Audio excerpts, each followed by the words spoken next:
Sun Business, les dirigeants et les entrepreneurs du territoire ont la parole. Clément Lessort. Mardi 23 mai, je reçois ce matin et pour ce nouveau numéro de Sun Business, Nicolas Antôme, il est directeur de l'IAE Nantes Économie et Management. Bonjour. Bonjour. Et merci d'avoir accepté mon invitation.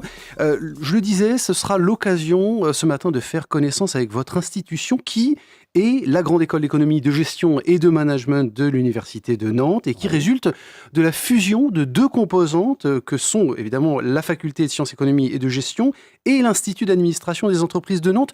Une fusion qui était nécessaire pour des raisons budgétaires, économiques ou stratégiques. Racontez-nous. Non, plutôt stratégique, c'est-à-dire qu'il y avait à l'Université de Nantes deux institutions, un institut d'administration des entreprises qui proposait essentiellement des formations à Bac+5 et de la formation continue, qui comptait entre 300 et 400 étudiants, et puis une faculté de sciences économiques et de gestion qui proposait des formations qui allaient du Bac+1 au Bac+5 en économie et en gestion, et ça faisait sens de les fusionner dans un seul ensemble pour faire effectivement une institution qui propose sur le territoire de la métropole à la fois l'économie et le management du Bac+1 au Bac+5 en même temps que des formations en alternance et puis de la formation continue pour adultes. Alors, on va le voir justement, une filière complète et diversifiée qui va du niveau L1, donc de la licence 1 selon la Convention de Bologne, au doctorat, et des formations qui Oui. se déclinent également, vous le disiez, en alternance et en formation continue,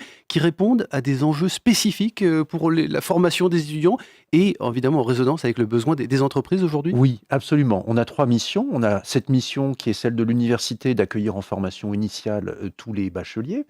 On recrute également à Bac+2, Bac+4, Bac+5 en formation initiale, mais également une mission qui devient de plus en plus celle de l'université, la formation tout au long de la vie. Donc on accueille sur des formations ciblées dans le domaine de la banque, dans le domaine du e-commerce, des alternants, dans le domaine du management de l'innovation également.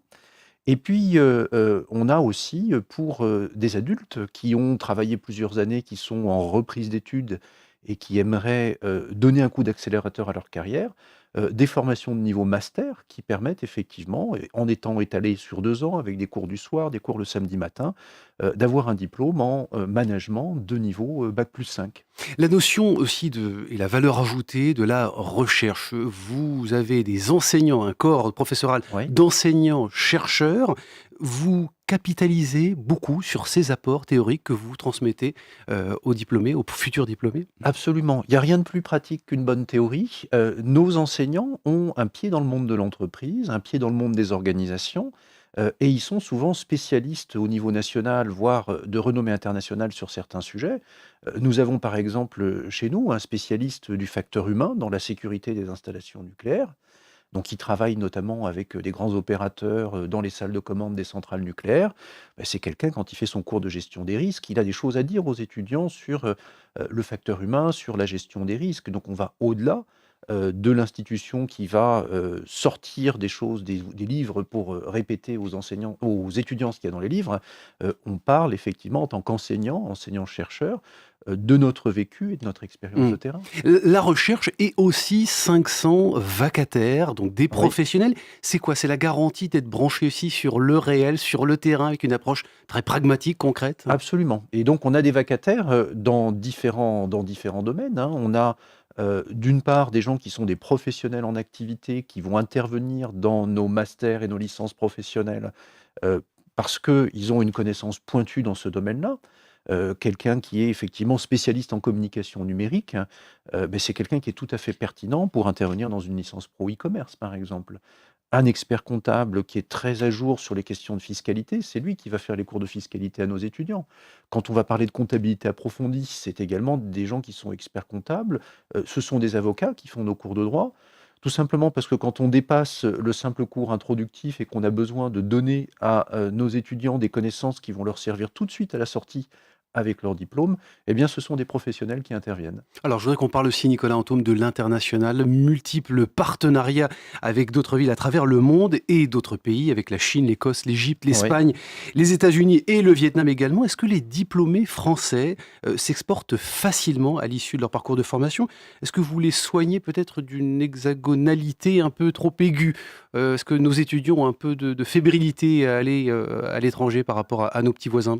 Alors, ils n'ont pas forcément de fébrilité, ils ont parfois simplement des difficultés financières à y aller et donc parce que partir à l'étranger pour, une institution comme l'université de Nantes qui a l'habitude de faire payer des frais de scolarité modestes, hein. Un master, c'est 450 €, sécu sociale étudiante comprise. Une école de commerce, c'est plutôt 9 000 €. Donc pour des étudiants effectivement qui ont des petits moyens, c'est un budget et donc c'est, de leur montrer quels sont les dispositifs qui peuvent les aider à partir et qui peuvent aider à rendre leur séjour à l'étranger financièrement moins lourd.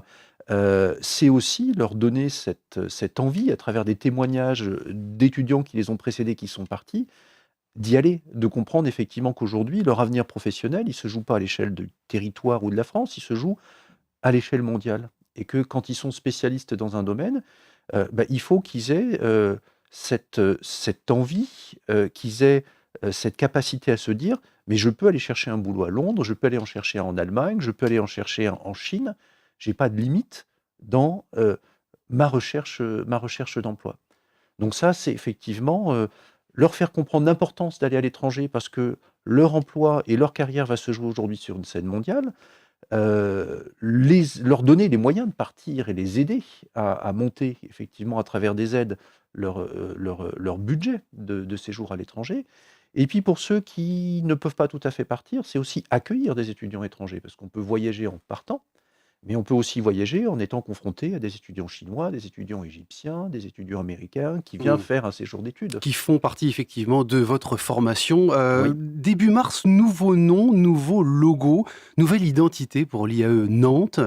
Euh, Ça correspondait à quoi au-delà de l'opération de communication? C'est des enjeux stratégiques pour vous? Simplifier. Simplifier, montrer qu'on est d'abord effectivement, la grande école de commerce, et d'économie de l'université de Nantes. S'inscrire dans le cadre d'une université qui est reconnue internationalement, qui a une bonne visibilité sur son territoire et puis, c'était être simple. On avait un nom qui s'appelait IEMN-IAE, qui n'était pas très lisible ou Encore alors un acronyme. voilà, un acronyme. Mm. Donc de dire: «On est un IAE», les IAE, c'est effectivement des écoles de commerce universitaires qui existent depuis maintenant 60 ans. On fête les 60 ans des IAE, il y en a 32 en France.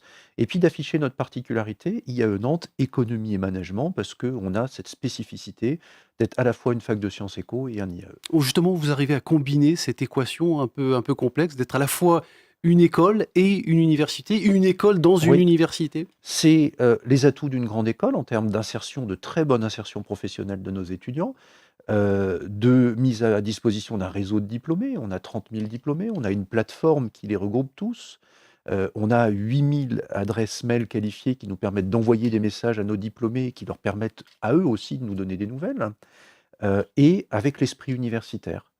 On ne forme pas en donnant des recettes de cuisine, on essaye de développer chez les étudiants leur capacité à apprendre à apprendre.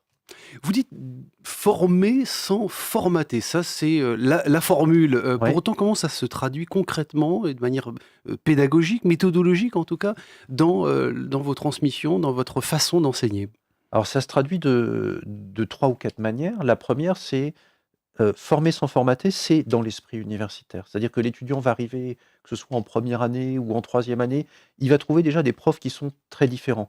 La marque de fabrique de l'université, c'est en tant qu'enseignant-chercheur, la liberté qu'on a pour, construire un contenu et communiquer auprès des étudiants. Donc les étudiants vont être confrontés à des enseignants qui vont être très divers. Donc première étape pour l'étudiant, c'est de voir effectivement que dans un cas, il y a un enseignant qui va plutôt mettre l'accent sur tels aspects en économie, un autre enseignant sur tels autres. Lequel a raison? C'est aussi à l'étudiant de réfléchir à ça et de se former sa propre opinion à partir de ce que lui est proposé comme contenu. Donc déjà, former sans formater, la liberté des enseignants, l'étudiant qui doit du coup réfléchir, faire son choix, se faire sa propre opinion. Le libre arbitre, on comprend bien. Quand vous travaillez au-delà de la transmission, du Oui. bagage théorique, des connaissances, sur les comportements, qu'est-ce que les entreprises attendent aujourd'hui de ce qu'on appelle les soft skills, évidemment en ressources humaines? Qu'est-ce qu'on attend aujourd'hui en 2017 dans les entreprises? Alors des étudiants qui sont, ou des diplômés, hein, qui ont un bagage minimum, c'est-à-dire une connaissance quand même des spécificités du management, un peu de droit, un peu de fiscalité pour pas être perdu, mais surtout cette capacité à être dans la résolution de problèmes auxquels ils n'ont jamais été confrontés avant.